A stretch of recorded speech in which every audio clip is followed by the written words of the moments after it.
La vista sulle cupole del Santo è di fatto assicurata e il palazzo, con un'enorme cubatura, come si dice in gergo, è questo. Si tratta di un palazzo che è dello Stato ed è cartolarizzato, ossia lo Stato l'ha alienato, di fatto viene venduto quando tu cartolarizzi qualcosa. Ma che farne? Perché è veramente gigantesco. Una volta c'erano gli uffici del provveditorato agli studi. C'è chi ha l'idea di farne un parcheggio proprio di fronte alla porta a Pontecorvo, nel pieno centro della città e su una via strettissima, ma assolutamente c'è chi in comune non è d'accordo.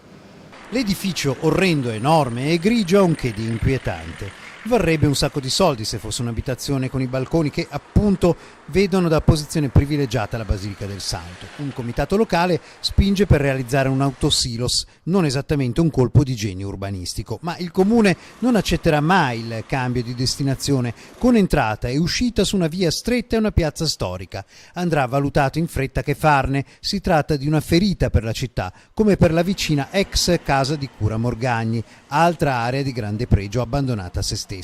Il comune infatti sollecita soluzioni positive e compatibili.